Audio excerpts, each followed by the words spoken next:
Timpla ng aking beef tapa. Yan. I-slice ko ng maninipis.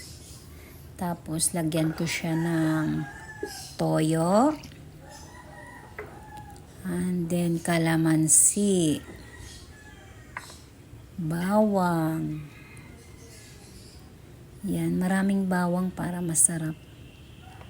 And then, pamintang pino.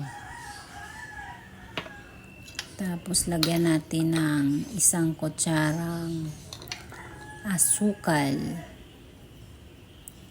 Huwag naman masyadong marami kasi baka matamis, ayaw din ng mga bata. Pag sobrang tamis. Yan, halo-haluin lang natin.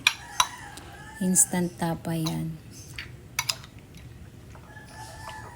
Hindi ko na nga yan in-overnight eh. Pero tumalab naman talaga yung aking timpla.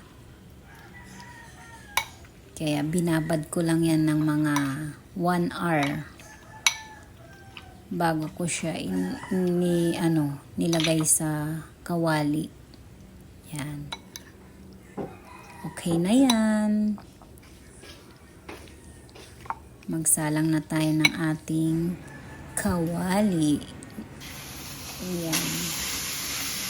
Lagay lang natin yan. Pakukuluan ko muna yan. Ganyan yung style ko. Yung pinagbabaran, yun ang pinakulo ko yan. Yan. Okay na yan. Tapos, lagyan lang natin siya ng takip. Yung takip hinanap ko pa.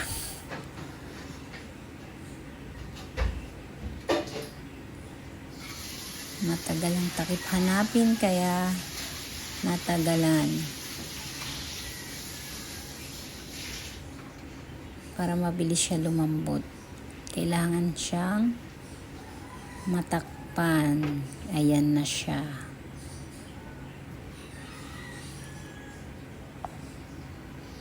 Katapos ng kumulo, tingnan natin at halu-haluin lang natin yan. Siguro mga 30 minutes na pagpapakulo. Kailangan nating mawala yung pinaka-sauce niya para tumalab dun sa laman.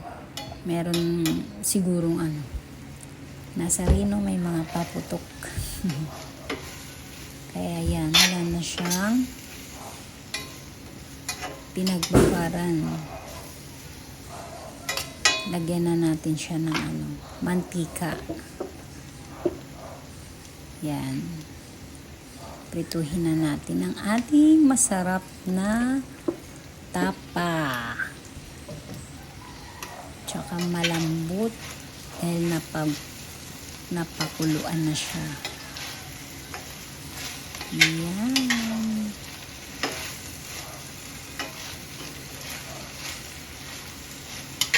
Halu-haluin lang natin para yung nasa ilalim pumaibabaw din.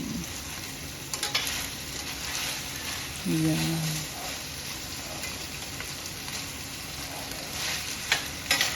Maya luto na yan.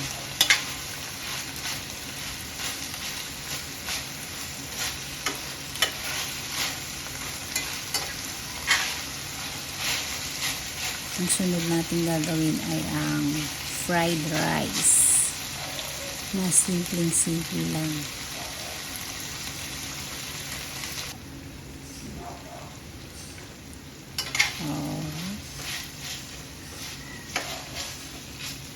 Siguro okay na yan.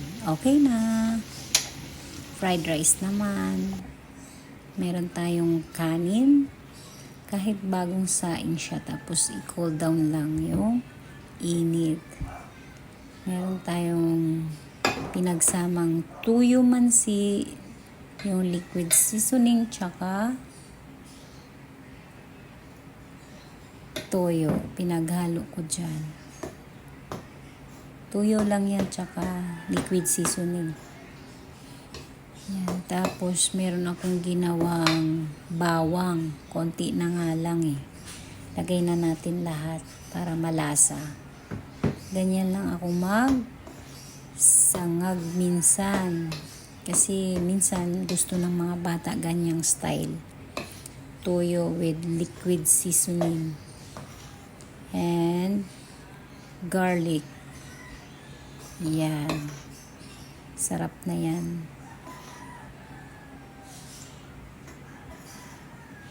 Haluin lang ng haluin para lahat ng kanin malagyan ng panimpla. Yan. Thank you for watching.